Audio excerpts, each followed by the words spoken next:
Salut mes pirates, c'est le Captain Crochet, tous ensemble, un petit boom, et voilà, aujourd'hui accompagné de Vincent l'historien. Salut Vincent. Salut Captain, salut à tous les corsaires et salut à tous les pirates.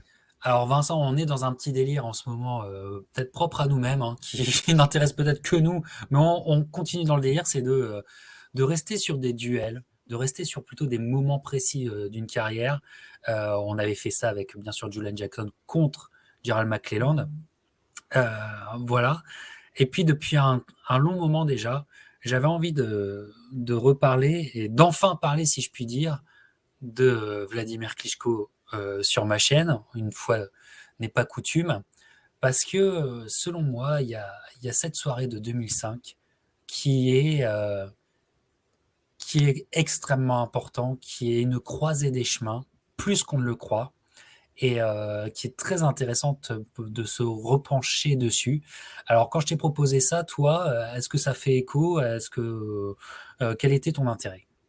Écoute, c'est pas un sujet qui me serait venu Hmm. forcément à l'esprit de moi-même, mais quand tu me l'as proposé, effectivement, je me suis dit c'est très intéressant parce que quand tu as la carrière de Klitschko, il y a effectivement ce moment charnière, on va dire, où comme tu l'as très bien dit, en fait, tout aurait pu basculer. Ça s'est joué à très peu en fait et ça a changé complètement la physionomie, on va dire, de la division poids lourd pour les années suivantes, quoi.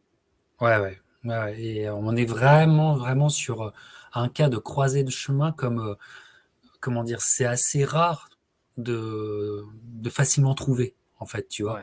Ouais. Pour preuve, on était dans une sorte, pas de marasme, mais on était dans un microcosme poids lourd très très compliqué pour voir émerger des figures dominantes, à part le fond, quelque part c'est la fin de Lennox. Il y a aussi Vitali, mais Vitali qui fait Qui une part très carrière rapidement. qui part rapidement aussi. Donc on est dans une sorte de... personne ne sait en fait, personne ne Ouais. sait et en boxe on a besoin de figures. C'est le problème. C'est-à-dire qu'une catégorie trop ouverte, finalement, c'est pas tant vendeur que ça. On a besoin pour le grand public, pas les fans pas les fans hardcore, mais pour le grand public, il y a besoin de figures. Et elle a du mal à émerger. Hein. Cette année 2004, 2005, jusqu'à 2006, ça va être problématique. Et donc, il va y avoir des combats qui vont être assez radicaux, en fait. Assez radicaux, parce qu'on parle de Klitschko, mais il va falloir parler de Samuel Peter. Pour Samuel Peter aussi, c'est assez radical ce qui va se passer. Et donc, on est dans une croisée des chemins qui est extrêmement intéressante. Et puis, on est sur ces combats, selon moi, assez rares, où il y a de l'émotion avec Klitschko. Ouais, c'est vrai. Alors, où il y a de l'émotion, c'est assez rare pour le dire, puisqu'en fait, on va s'habituer au robot Klitschko qui va arriver après. Mais on en oublie qu'il y a eu des années d'interrogation, des années de tergiversation, des années de doute, mais énorme, d'un doute avec un grand D concernant Vladimir, qui soit énorme, quoi. On peut même dire que même si il en cartonne plein, mais honnêtement, de 98, qui est la date de sa première défaite, Oui. à 2005, voilà, à l'automne 2005, des interrogations, il y en a avec Vladimir. Quoi qu'on en dise, quoi qu'on en dise. Cette période-là, tu vois, cette période-là d'avant 2005, c'est quoi les souvenirs que tu en as? Ben, c'est des souvenirs qu'en fait, oui, effectivement, alors ça existait par la figure de Lennox Lewis qui après va partir. En fait, il y avait bon, les frères Klitschko qui étaient dans le sillage, mais seulement dans le sillage. Et si on aurait dû en désigner un des deux, ça va rapidement être Vitali, même si au début, c'était pas vraiment le cas, puisque Vladimir avait vengé la défaite de Vitali face à Chris Bird. Mais Hmm. il y a toujours eu cette impression chez Vladimir, je trouve, d'un second couteau. Peut-être parce qu'aussi la communication de l'époque faisait que la ceinture WBO qu'il avait faisait que la WBO, on va dire pour caricaturer, qu'on considérait ça encore peut-être comme la Ligue 2 des championnats du monde. Hein. C'était vraiment la fédération qui était toujours vue un peu par rapport aux trois autres comme la plus Surtout basse. quand elle était seule et pas associée à d'autres ceintures. Ouais. C'est ça, elle était encore un petit peu mise de côté. Quand tu vois qu'on parle de tournoi d'unification au début des années 2000, que c'est toujours entre les trois fédés, mais celle-là, on l'oublie toujours un peu. Donc il y avait cet aspect-là. Et Klitschko, ben, effectivement, ouais, il était beau, il cassait des têtes, mais on disait, c'est quand même, on a l'impression que c'est vraiment la Ligue 2 par rapport à Lewis. Et puis, va arriver ces moments, je pense qu'on va en reparler plus longuement, où Klitschko, les interrogations, elles semblent vite. Comment dire, il semble y avoir vite des réponses, et des réponses négatives dans le sens où ça va commencer, et il va tomber, il va subir une nouvelle défaite qui va être radicale, très très radicale même face à Corey Sanders. Oui. Et Avant là, ça, rappelons qu'en 98, il y a déjà un premier stop voilà, ouais. qui interroge tout le monde, même le public allemand qui est dévoué à la cause, hein, qui est un public magnifique pour se cacher les yeux.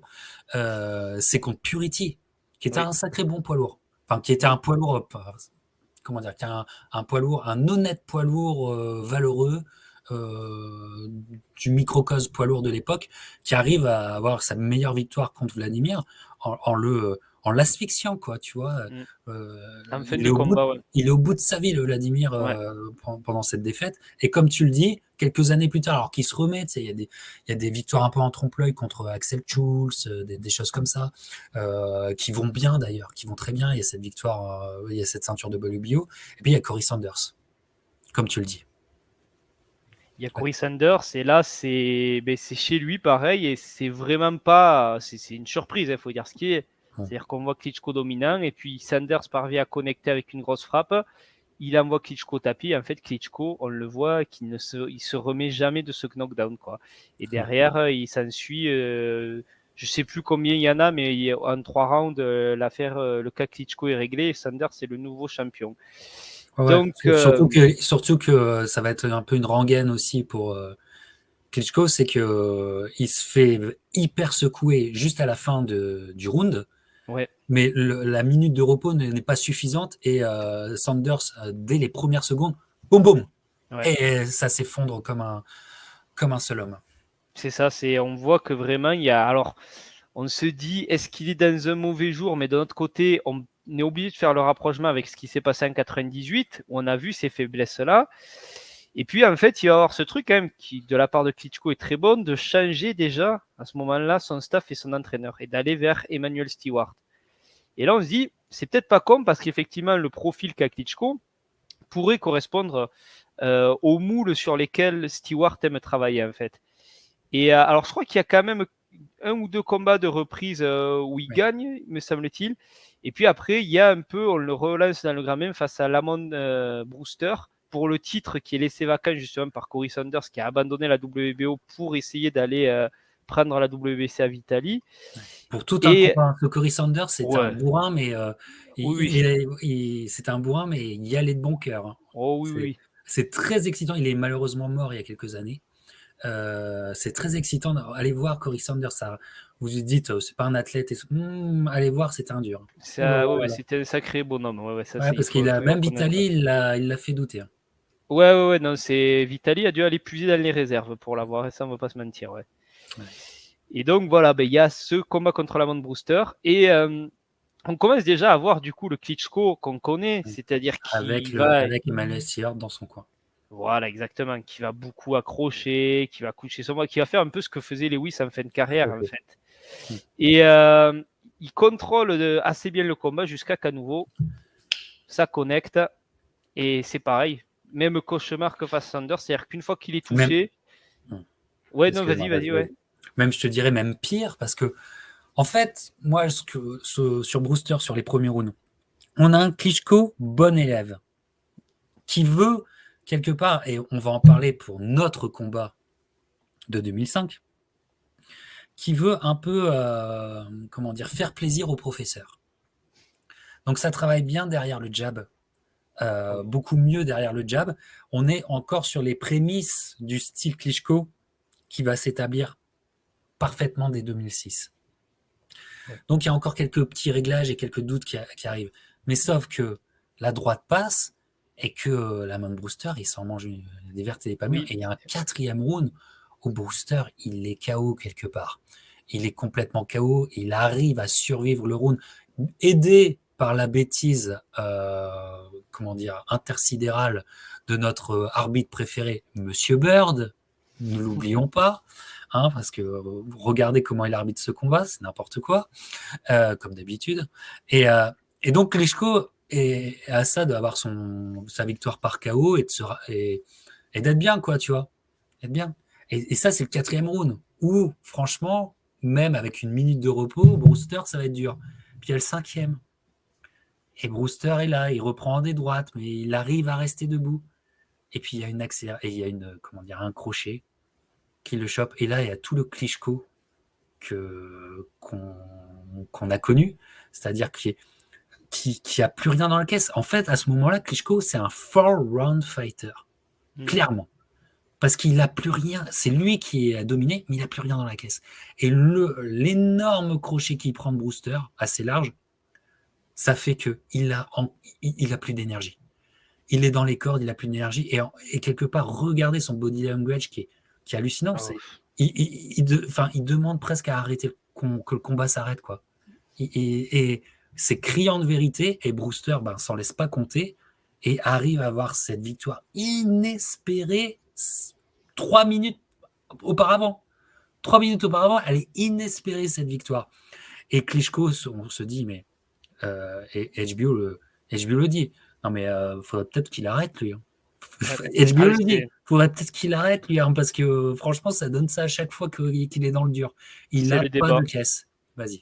C'est le débat qu'il y a à ce moment-là. C'est-à-dire que, paradoxalement, c'est Vitali qui est un petit peu au sommet, puisqu'il a pris le titre vacant laissé par Lewis. C'est lui qui choisit de partir, alors que Vladimir reste. Et alors que tout le monde dit, ben ouais, non, c'est pas possible. Quelque part, il a déjà eu un règne de 3 ans chez les lourds. On se dit, c'est pas mal. Il a fait sa carrière, le mec. Maintenant, c'est fini pour lui, quoi. Il y a d'ailleurs ce moment que racontait Vladimir Emmanuel Stewart, qui est assez célèbre, où je sais plus où est-ce qu'ils étaient, qu'un type croit reconnaître Vitali Klitschko, va vers eux, et qu'il lui dit non, mais lui, c'est pas Vitali, c'est Vladimir. Et que le mec, ouais, toi, t'es le mec qui fait que se faire défoncer par tout le monde, quoi. T'es le gros nul, voilà, quoi. Ouais. Donc, c'était ça l'image de Vladimir Klitschko à l'époque. C'est ce qu'on en avait. On se disait, aujourd'hui, les jeunes auraient dit, c'est le Vitali Klitschko de Wish, en fait. T'as commandé Vitali, on t'a envoyé Vladimir, tu vois. Wish, t'as envoyé Vladimir. C'est ce qu'on aurait dit de lui, quoi. Ouais, tout à fait, à ce moment-là. Et il est au plus mal. Et bizarrement, alors je crois qu'on va se dire les choses réellement, à ce moment-là, je crois que Emmanuel Stewart, il est super bien payé. Il faut le dire. Parce que, déjà, c'est une déception, la défaite contre Brewster. Il revient au Caesar Palace pour un des derniers combats du Caesar Palace contre Darvilson, un combat où, selon moi, c'est le dernier coup au corps lancé par Vladimir Klitschko. Donc voilà, il contrôle avec son jab. Il est appliqué, voilà. Mais ce bon élève continue en 2005, toujours avec Emmanuel Stewart, dans une soirée à Atlantic City qui va être une soirée en fait pleine d'émotions. Regarde la sous-carte. C'est le fameux combat de Miguel Cotto contre, et bien sûr, j'ai un trou de mémoire, mais ce Vénézuélien qui lui a donné tout un combat. C'est un retour de l'enfer aussi pour Miguel Cotto. Enfin bref, la soirée était super bien lancée déjà. Franchement, je me souviens plus du nom de son adversaire. J'ai pas le nom, ouais, non plus. Je crois que je me souviens de ce combat, mais voilà, ouais. Quand il gagne, il tombe à genoux, il est comme ça, il a un short blanc et bleu et tout, il crie de bonheur et tout. C'est un comeback énormissime et qui va faire la réputation de Miguel Cotto. Et à cette époque-là, on va devenir fan de Miguel Cotto à cause de ce combat notamment, et on va se dire c'est le nouveau Arturo Gatti. Voilà, c'est une période que j'ai énormément aimée de Miguel à Atlantic City. Et donc Klitschko Peters, toujours sur HBO, parce que aucune figure n'a émergé. Oui. Aucune. Donc il a encore sa chance. Et il y a ce Samuel Peter, en fait, revoyez ce combat. Comment dire, HBO, c'est presque... on est dans le non-dit, mais on comprend entre les lignes que ils aimeraient beaucoup Peter face à une démonstration, où Peter se révèle ce soir. Parce que l'avant-combat, il y a un gros marketing qui est fait sur lui, gros portrait qui est fait sur lui et tout. On espère y croire, tu sais, ce boxeur du Nigeria très, très dur, etc., qui sortait de très gros chaos. Ouais. Donc on se dit, si nous sort le gros chaos contre Klitschko, on peut peut-être le marketer pour en faire quelque chose. HBO se dit ça, tu vois. C'est très intéressant de revenir à l'esprit de l'époque. Ah, vas-y. Ouais, non, mais c'est ça, mais c'est qu'en fait, alors en plus, il a quand même un truc, Peter, c'est qu'il est invaincu à cette époque-là. Mhm. Effectivement, c'est un très très gros cogneur qui met des gros KO. C'est une masse, il est impressionnant, hein, The Et le Nigerian fameux KO Nightmare. contre Jeremy Williams. Ouais, oui, mais il Ah, le vraiment? remontre d'ailleurs dans le. Ouais. Parce que j'ai revu le combat du coup pour en prévision de cette discussion. Et il remontre effectivement le highlight de ce KO qui est impressionnant. Et c'est vrai que quand tu y réfléchis, tu te dis, c'est quand même pour Klitschko le match-up qui est pas bon. Parce que tu te dis, ok, Klitschko il a ses capacités, mais tu as en face de lui un mec massif qui sur un coup peut t'endormir. Quand tu as les adversaires, les Lamont Brewster, les Corey Sanders qu'a eu Klitschko avant, tu te dis, putain, Peters, il a quand même bien le profil du gars qu'il faut pour foutre en l'air Vladimir, quoi. Parce que quand tu connais sa puissance de frappe, quand tu vois un petit peu ce profil qu'il a, où il frappe avec des coups très larges, pas hyper académiques, donc des fois c'est ce qui gêne aussi un peu Klitschko, ça, ce genre de type qui balance un petit peu leurs coups et qui est assez vif quand même, Peters, malgré tout, malgré sa masse. Donc tu vois ce match-up, tu te dis, et c'est quand même, en plus, je crois que Peter est plus jeune que lui. Tu te dis, ça sent bien le piège pour Klitschko, ça quand même. Ça sent bien le piège pour Klitschko et ça va donner en fait un combat dans cette époque de marasme, hein, comme on le rappelle, un combat qui va sortir du lot Oui, complètement parce que c'est un combat, on le répète, hein, vous êtes croisés des chemins pour les deux poids lourds et qui résonnent selon moi comme des poids lourds. Alors même si Klitschko est un super athlète, mais des poids lourds naturels qui comment dire, qui ne sont pas surboostés par une quelconque potion magique. Je m'avance un peu trop en disant ça peut-être, mais parce que ils vont montrer leur nature. C'est un combat aussi à leur nature profonde. Et Klitschko, en fait, est dans ce travail qui va vraiment payer quelques années plus tard, ce travail sur la caisse qu'il n'a pas.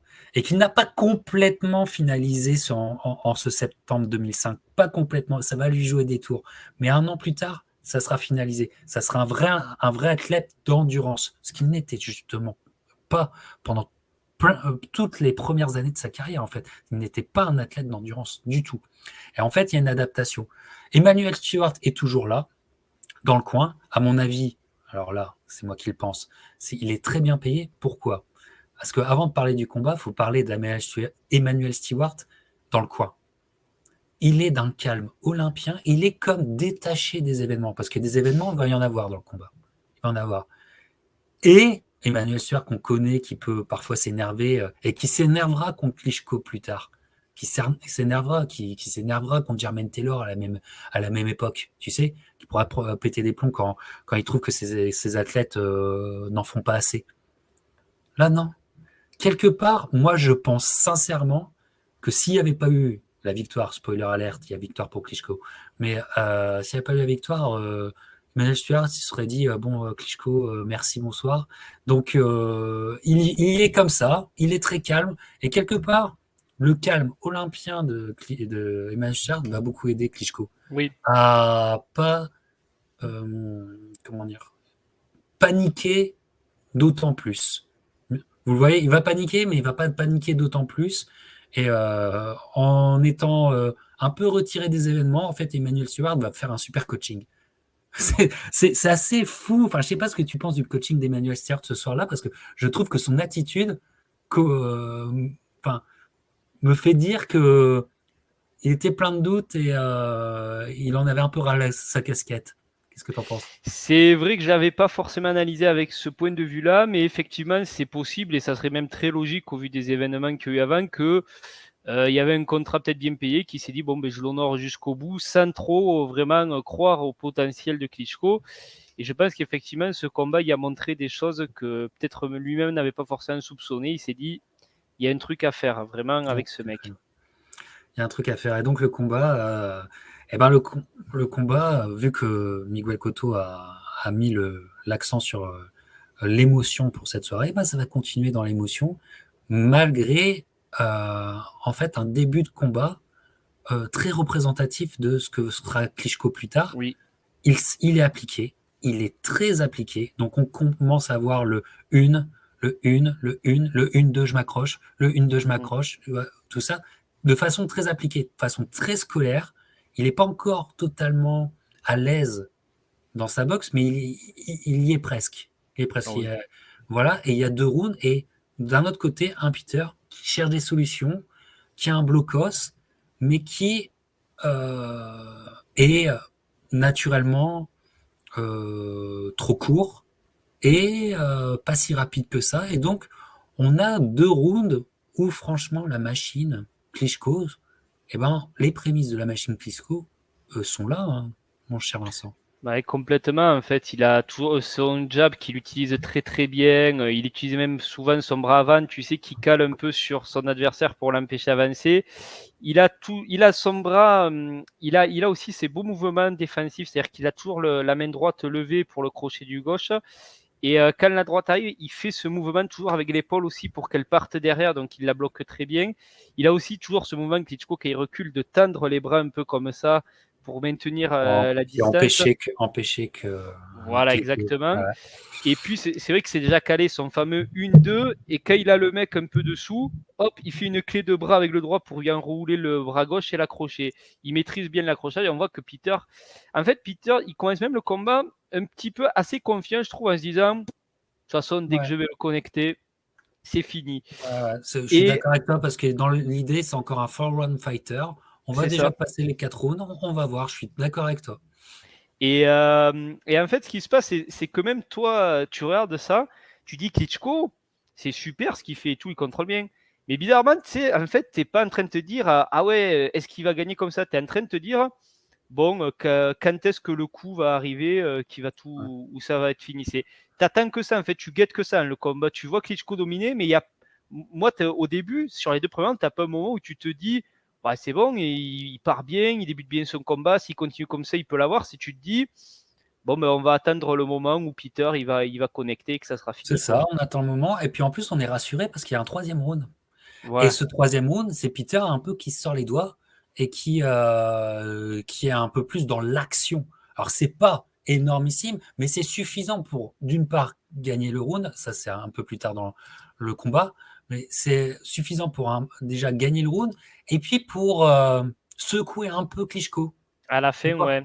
À Avec la un fin, crochet du gauche, hein. voilà. Et là, on se dit, ah bah voilà. Voilà, déjà, tu vois. Et donc, c'est un 3e round où Peter dit, je suis là. Et puis ce fameux crochet finira par arriver. Et donc on se dit, ah, voilà, bon. Et c'est pas mal, mais sauf que il y a à la suite un 4e round qui est léthargique. Mm. Qui est léthargique, alors qu'on se dit, allez, la machine Peter va se mettre en route. Non, non, non. 4e round léthargique où Klitschko peut retravailler comme il aime travailler. Voilà. Et donc, ce qui fait qu'au bout de 4 rounds, et on se dit, on est toujours dans cette idée-là avec Klitschko, c'est quand même un Klitschko qui a dominé, et Peter qui n'a pas été du tout assez actif. Voilà. Ouais, c'est ça, c'est qu'on se dit, même c'est à partir de ce moment-là, peut-être où tu commences à vraiment y croire pour Klitschko, de te dire, ah ben finalement, parce que le troisième, il est un peu plus actif, Peters, et il touche surtout voilà, avec ce crochet du gauche à la fin, qui en plus arrive un peu en bout de course, je crois. C'est là où on voit que Klitschko a quand même le menton qui n'est pas forcément. Mais dans l'ensemble, il y a quand même un contrôle de Klitschko encore. Et dans le quatrième, effectivement, tu te dis, bon, ben, ce qui s'est passé au troisième était un peu une sorte d'accident. Et là, Klitschko a bien repris le contrôle du truc, quoi. Et il semble très bien dans son combat, quoi. Voilà. Arrive un 5e round, qui est un 5e round qui sera légendaire avec le 10e, hein, j'ai C'est pas, ça. voilà, mais qui pour moi est légendaire avec le 10e, et c'est la légende, une légende frustrante. Pourquoi? Parce que Samuel Peter va faire ce qu'il faut, c'est-à-dire agresser et comment dire, ne pas, comment dire,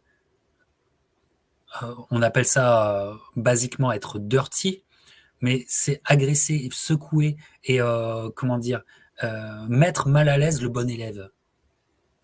Qu'est Klitschko? Klitschko, Mm. c'est vraiment le bon élève ce soir, hein, qui veut faire plaisir à Emmanuel Stewart.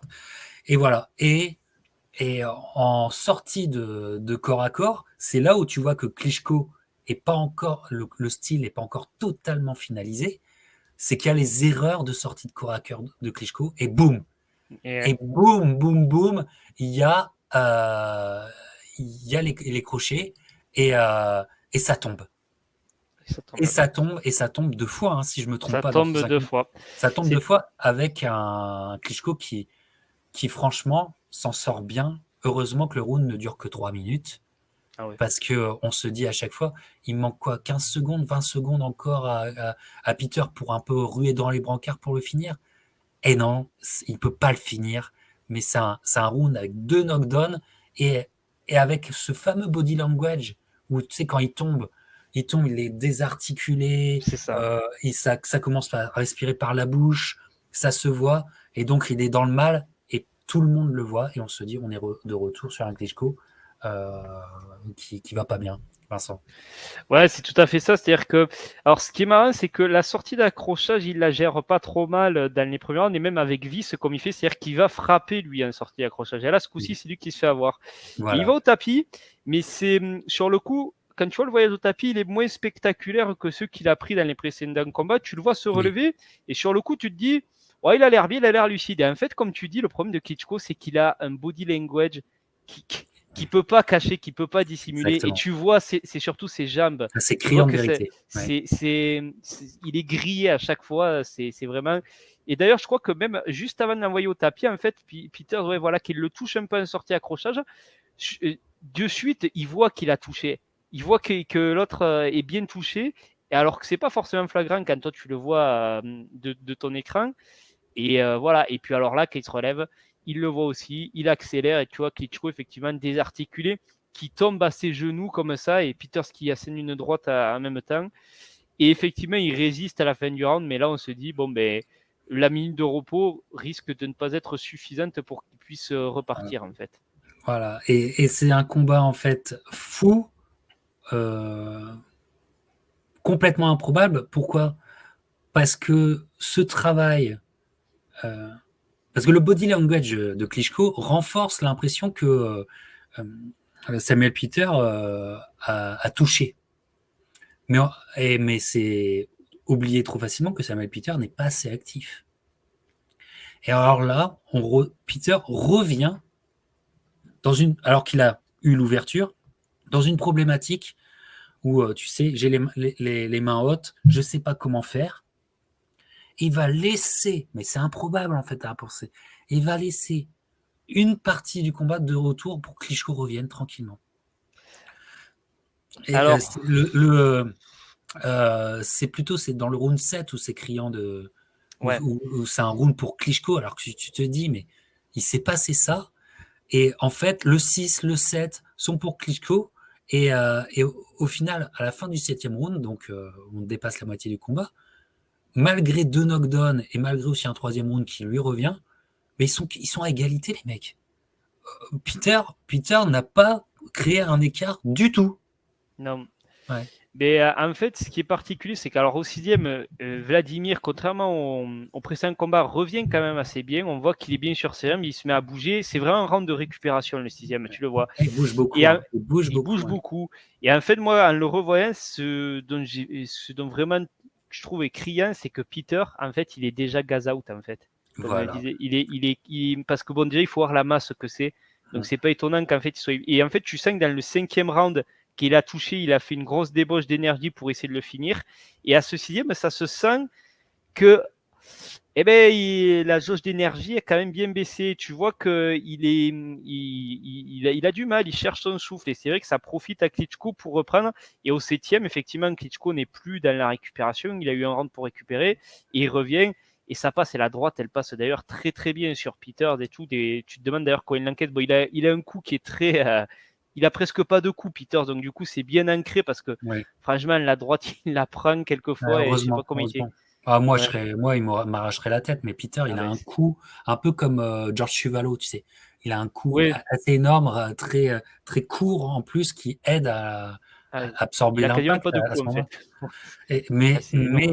le gas out qu'on connaît chez Klitschko, qui rendait fou notamment Larry Marchant sur HBO.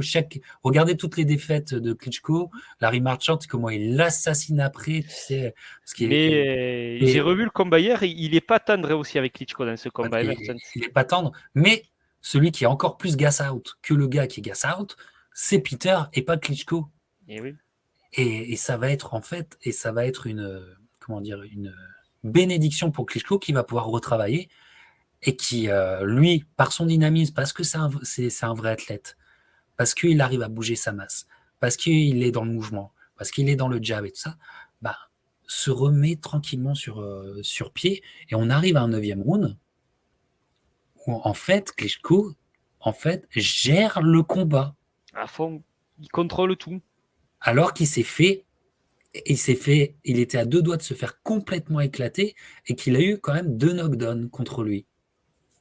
C'est C'est ça. fou, hein. C'est fou. Et il a repris le contrôle. C'est là où tu vois sa discipline aussi à Klitschko. C'est vraiment de ne pas avoir cédé, là pour le coup, quand tu en parlais tout à l'heure de la panique, c'est qu'il revient dans ce 6e presque comme s'il s'était rien passé, quoi. C'est ça qui est fou. Et ce qui ne ressemblait pas au Klitschko qu'on avait eu avant, où dès qu'il était touché, c'était ça, fini, quoi. le grand changement, c'est ça, t'as raison. T'as raison, c'est vrai. C'est vrai. Et donc, en fait, comment dire, plus que la perplexité, parce qu'il avait un manager assez intéressant qui était d'origine russe, Peter, mais tout son coin, Peter, en fait, se disent, mais putain, mais réveille-toi, quoi. Mais réveille-toi, on arrive sur le 2e round, mais réveille-toi, on est en train de passer à côté. Ils le sentent, et ça se voit, ils le sentent. Et il y a un 10e round où Peter, là, il va au bout de lui. Parce que déjà, il commence le round, tu sais, il est en surventilation et tout ça, mais il sait qu'il va falloir que ça y aille. Ouais. Voilà. Et donc, Klitschko boxe comme il fait, mais Peter va encore avoir l'ouverture. Et qu'est-ce que ça va faire mal. Et voilà. On a un 10e round, on se dit ça y est, il va nous débarrasser de Klitschko. Il va nous débarrasser de Klitschko, clairement. Et un Klitschko, encore une fois, body language terrible, désarticulé, désarçonné, qui finit comme ça. 2 knockdowns qui se ressemblent, hein, d'ailleurs. Il y en a qu'un, hein. Il y en a qu'un, mince, je me Ouais, trompe. il y en a qu'un, mais à la fin, il s'est passé à 2 secondes qu'il y en a un deuxième, hein. Voilà. Parce qu'il est dans les cordes, il est. Ouais. Et il tombe pas à la fin du Non, comme toi, j'étais persuadé qu'il y en avait 2. Et quand je l'ai revu hier, tu vois, j'ai dit, il y en avait qu'un finalement. J'étais persuadé qu'il y en avait 2 aussi, ouais. Voilà. Alors, l'impression, de toute façon, c'est justement ça, en fait, l'impression. C'est qu'il y a 2 knockdowns, quoi. Tellement il lui a fait mal, tellement il est. Et tout. Et encore une fois, comme tu le dis, il lui manque, honnêtement, 15 secondes, quoi. Il lui manque 10 secondes. Même moins, ouais, c'est ça. Ouais. À la fin, il est dans les cordes, Klitschko. Tu te dis, tu vois, tu sais, le compteur qui déroule et tu dis, mais il reste pas beaucoup de temps, mais il va se le faire. Parce que tu vois que Klitschko, il est désarticulé dans tous les sens. Ouais. Ah, complet. Et ils vont, comment dire, c'est un gros round de Peter, mais encore une fois, moi je pense que Peter était vraiment un poids lourd naturel. Vraiment un poids lourd naturel. Pourquoi? Parce qu'il y a une débauche d'énergie qui est un peu trop grande pour lui. Et il y a un 11e round où il peut plus donner. Et c'est là que tu vois ce que c'est un vrai combat poids lourd. Alors encore une fois, je vais dire naturel, mais où les mecs sont pas des super-héros, quoi. Je veux dire, le Peter, il peut plus donner là sur son 11e round. Et chose incroyable, quand tu vois ce 10e round, incroyable, et Klitschko, c'est encore Klitschko qui le prend le round et qui le gère, comme il savait pas gérer avant. C'est fou, hein. C'est voilà, malgré ça, là encore, il ne cède pas la panique, il reste en contrôle. Et de toute façon, il a suffisamment de lucidité, c'est ça qui est fou, et d'intelligence pour comprendre que son adversaire physiquement a beaucoup donné et que ça va être à sa portée là de gérer ce 11e round. Et il cherche pas comme au 6e à récupérer là, parce qu'il sait que de toute façon on est en fin de combat, qu'il peut pas non plus se permettre de perdre trop de temps, sans compter que les knockdowns lui ont quand même fait perdre des points.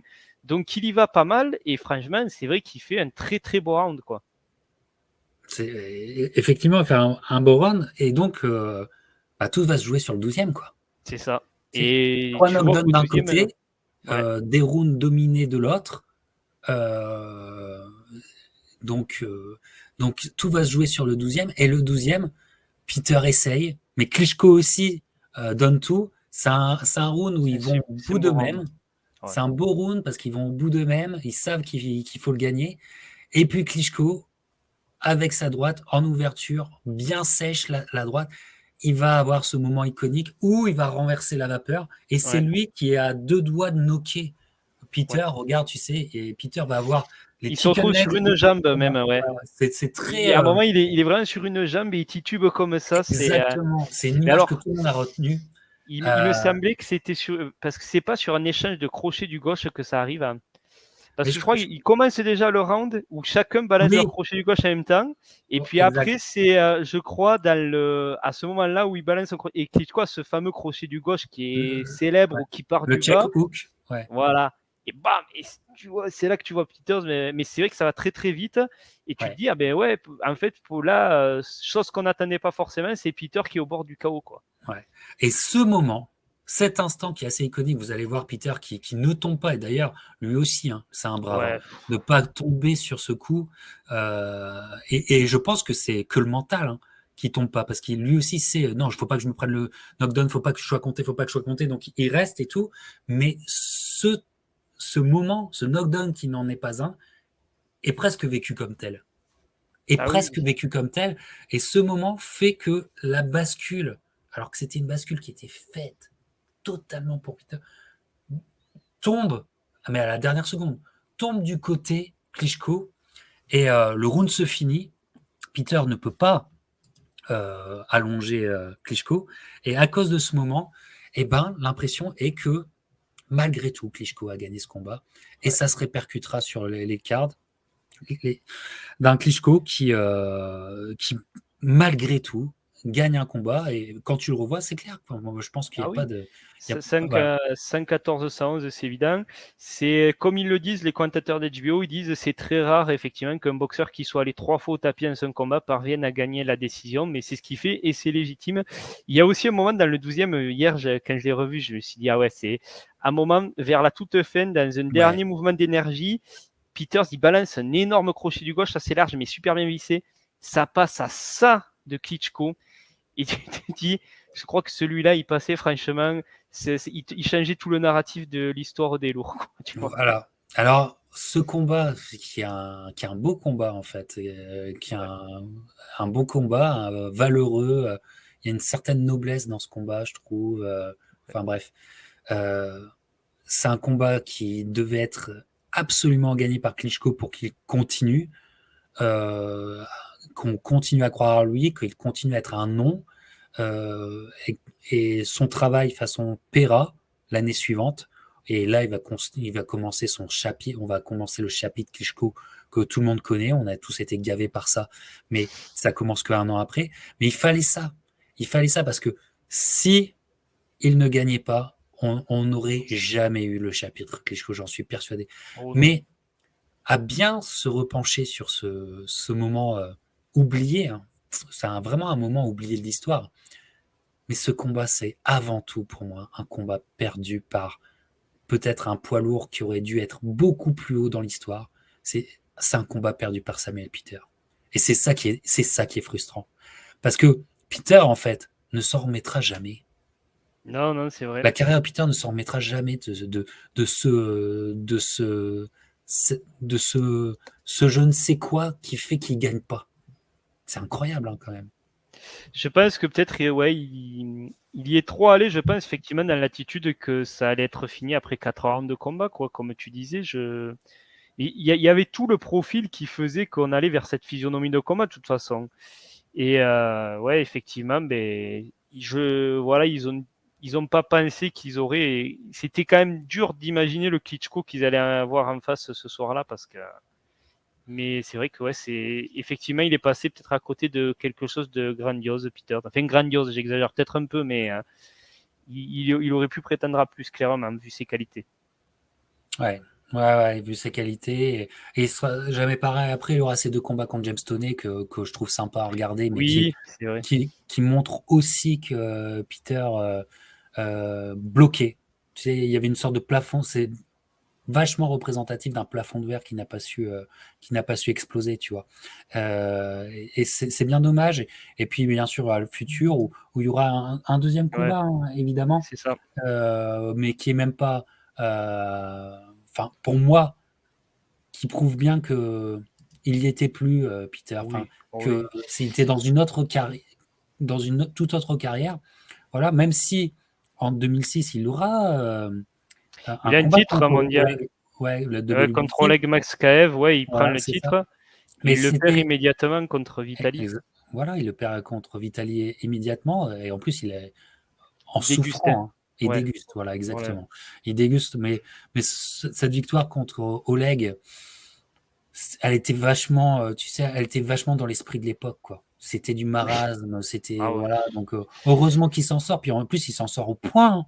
Je Il veux s'en dire, sort au point il et puis s'en sort au point. c'est C'était comme vraiment, tu dis, c'est une époque où en fait les titres faisaient que jongler. Donc ouais, il était un nouveau champion parmi tant d'autres en fait. ouais, C'est à chaque nouveau combat, tu avais un nouveau champion presque à ce moment-là. exact, exact. Et justement, bah, ça sera Klitschko qui arrêtera ça. Et quelque Ouais, part, c'est marrant et c'est fou de penser que celui qui aura donné une continuité, une lisibilité à la catégorie pendant un long moment, c'est Klitschko. ah oui. C'est ce mec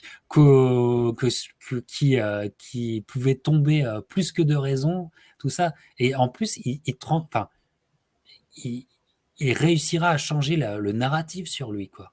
Tu Ah ben, vois, il Klitschko. fera totalement oublier tout ça à Il tel fera point oublier que ça, il en faisait presque oublier sa fragilité, quoi. C'est-à-dire qu'au bout tout d'un à fait. moment, Klitschko, on se disait, mais qui c'est qui va finalement arriver à le tomber, quoi.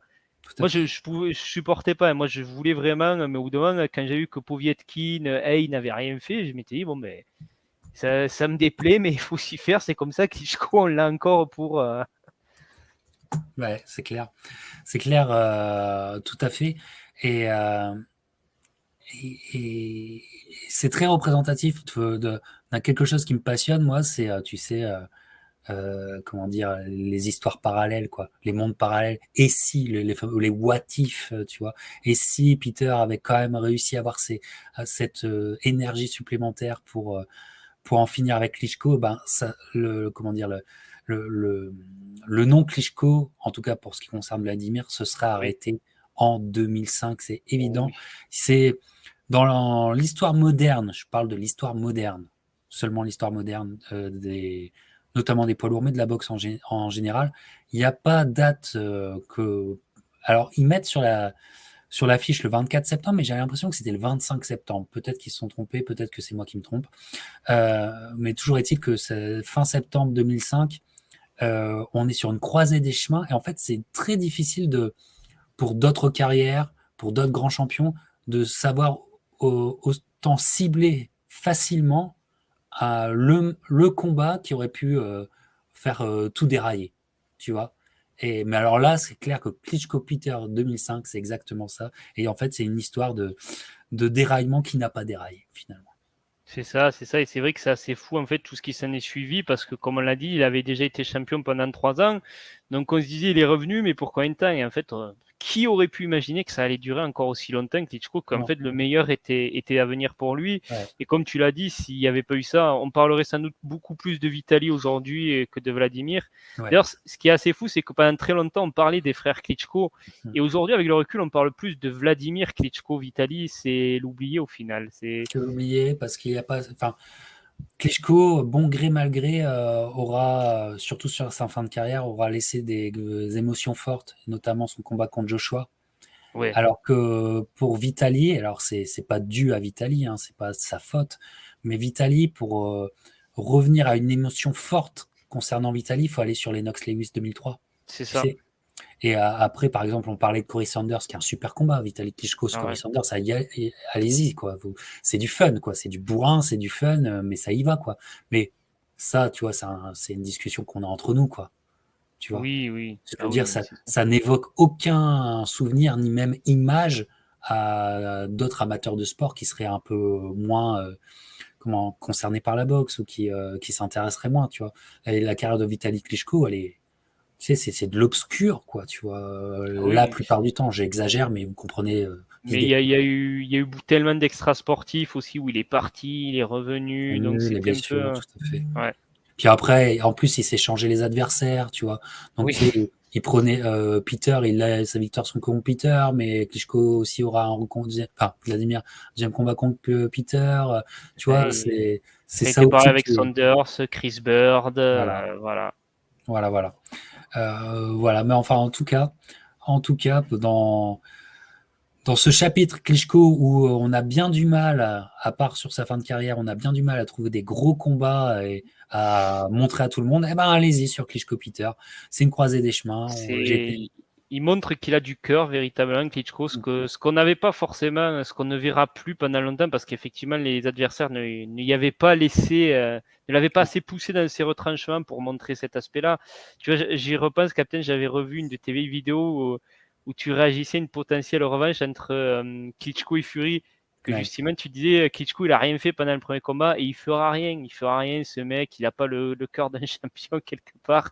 Il disait pour une revanche il fera rien, et c'est vrai que toutes ces années, nous avait fait oublier ce moment-là qu'on retrouvera un petit peu face à Joshua, mais c'est vrai que celui-là, comme tu as dit, là où il est d'autant plus iconique, c'est que c'est là où s'est joué la carrière de Klitschko et l'histoire en fait de la boxe poids lourd. Et encore une fois, allez voir ce combat parce que ça se joue à rien. Ah ouais. Ça se joue à rien. L'expression ça se joue à rien, alors là, vous allez pouvoir la voir, c'est extrêmement frustrant si justement vous pouvez pas encadrer le Klitschko, c'est extrêmement frustrant. Mais enfin bref, faut quand même rendre hommage à Oui. un très bon combat poids lourd. Voilà, bah écoute, tu vois, c'est encore une page d'histoire que j'avais envie de discuter avec toi, mon cher Vincent. On se retrouve bientôt avec Vincent pour une vraie discussion Hall of Fame, bien costaud, qui va bien durer longtemps, où on va même faire une lecture comparative avec un certain film pour vous dire. Vraiment, donc restez branchés. Ça arrive bientôt sur la chaîne, une belle discussion Hall of Fame comme il se doit. Et on espère qu'on va vous faire kiffer. En tout cas, merci Vincent de m'avoir accompagné aujourd'hui. Et Ben, merci à à toi. très vite. Ciao les pirates, ciao Vincent. Salut à tous.